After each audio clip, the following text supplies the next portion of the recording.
So Nintendo just dropped that partner showcase that everybody watched this morning, and while some fans are celebrating that we're getting ports and sequels, the rest of us are left wondering what the heck just happened here. Today we're breaking down everything, the good, the baffling, and the games that made people literally spam L's in the chat of the live stream. Let's find out if this direct was secretly a smart move or a total waste of everyone's time. It started off strong with Monster Hunter Stories 3. It has solid art. It's a big fan base of a game, and it's coming in 2026.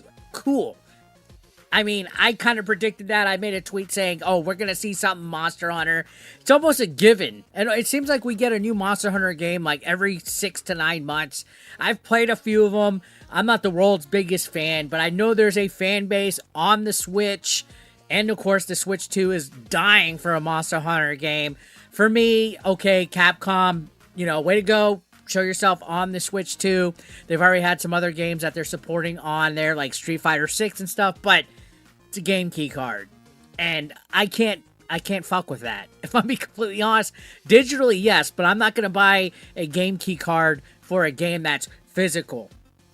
Either way, yeah, okay, cool. Monster Hunter, I kind of saw that coming already. That doesn't wow me enough. It doesn't wow me enough, but it's there. And then after that, things got kind of weird. We have a brand new Katamari game. Kind of not my vibe. And Just Dance. I mean, I liked Just Dance maybe like a decade ago when I was younger. And it was new and novel to have a game that you could dance along with your Wii remote and stuff like that. The game is played out. It's Ubisoft slop at this point. It's microtransaction heavy. And if I'm going to play Just Dance, I'm going to play it on the Xbox or PlayStation. I'm not going to play it on the Nintendo Switch. And we got Dragon Ball Sparking Zero, finally ported over. That game did great when it first came out over a year ago. I mean, it's good, it's fun. We're getting a decent fighting game that's not Street Fighter on the Switch too. But it all felt like filler right here, guys. Like, Nintendo basically had a bullseye with a whole bunch of games on it, and they threw darts at it to see which games they stuck on, and whatever the darts landed on, they went with it. And I get it. You need third-party support. You need games on there for people to buy. But these are all games that we could play elsewhere. We could play Dragon Ball on a better console or a platform, right? We can play Just Dance on other stuff. There's better Monster Hunter games on other platforms, and there was other Katamari games in the past. I get it, okay? There's gaming's for everyone. People like different things, but when you got a new console that just came out of the gate, you need stuff that wows people, and so far out of the gate, nothing really wowed me. And it seemed like the chat during this live stream knew it, which is why there was owls everywhere. Even hardcore fans were calling this mid. Continuing on right here, we had a port problem that was evident, right? Let's be real. The showcase was loaded with ports and remasters. We got Pac-Man World 2 or Pac-Man Repack, whatever the hell it was called.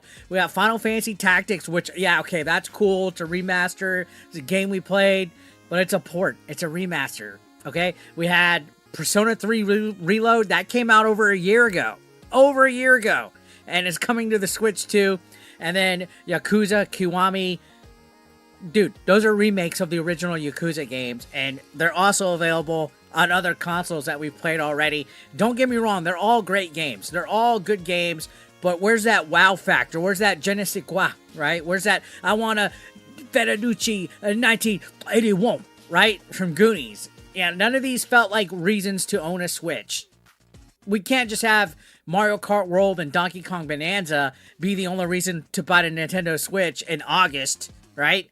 Month number 3 of the Switch 2, where are the real reasons to buy it? Right? And that's the problem. This is a next-gen console for Nintendo, and we're still getting recycled content from previous generations, from a year or two or even more. Now, there was one game that actually did impress me. It's a scary, brutal survival horror game by the name of Chronos. Chronos: The New Dawn. This one, I was like, okay, I'm sold on it. It looks like Dead Space meets Metro. There's mutating enemies, there's sparse resources, there's a lot of tension and scariness, like jump scare type of... games like this terrify me, but they're a lot of fun to play. But here's the real thing right here, right? It looks too good for the Switch 2. And why would I play this on a handheld device or an underpowered system when it clearly deserves to be played on something more powerful or better. Okay, maybe that's the Xbot or the Sony pony in me that's like, oh, if I'm going to play Chronos, I'm going to play it on something that actually looks better on. And yeah, that's the case. Okay, I think that's the Direct's biggest paradox here, right? The best looking games don't belong on the Switch 2. Yeah, of course, there's those odd Nintendo fanboys where the Switch 2 might be the only console they got. It might be their only option. They might not even PC game, but come on. If it's going to be available on other stuff, I'd rather play it on other stuff. I'm not trying to be a hater. Then we got Hyrule Warriors, which I'm actually interested in that. I'm a Zelda fan. I'm interested in it. Age of Imprisonment. It's not a first-party title per se, but it's Nintendo's involved with it.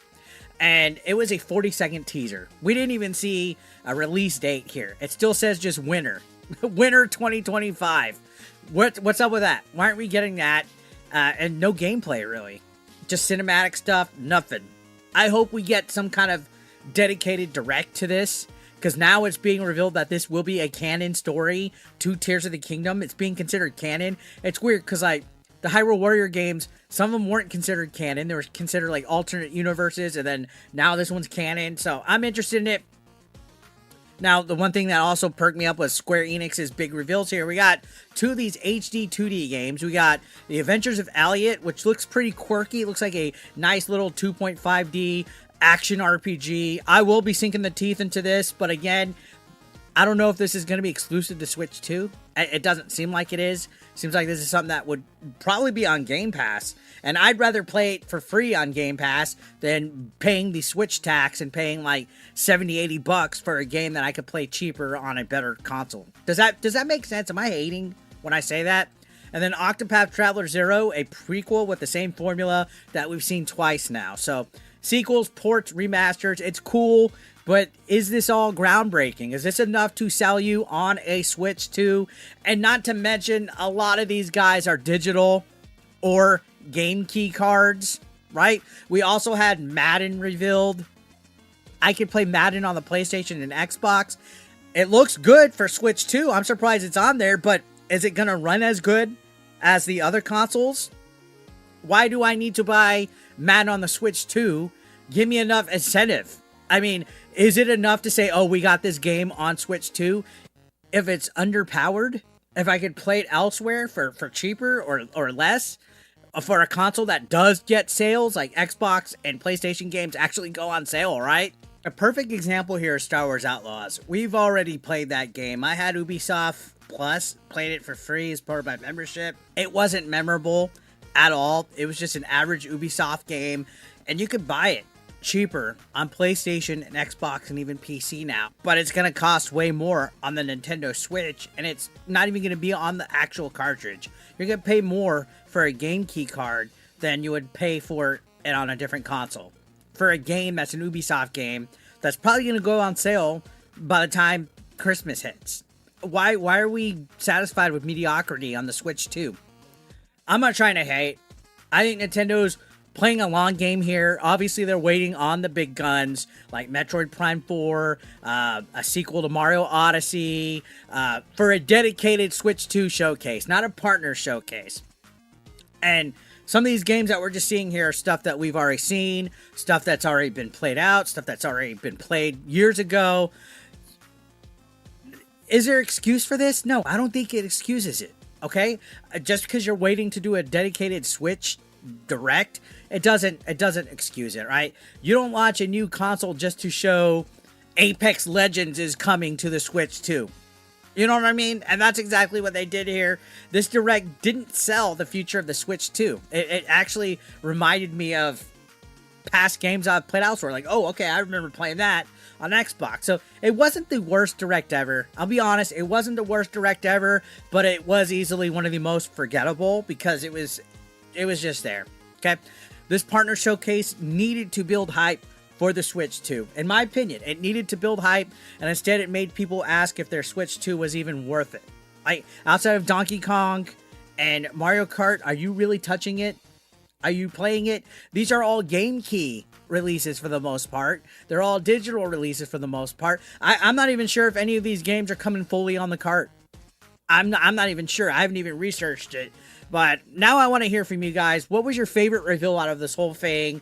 Was this direct actually better than it looked to like my little brown eye, or was it a total L from the top to bottom? I need to know your thoughts in the comments. Make sure you hit that like button if you want Nintendo to actually bring the heat next time, and subscribe for more breakdowns, deep dives, reviews, brutally honest takes on everything gaming and more. Thank you for watching. I will see you on the next one. Peace out.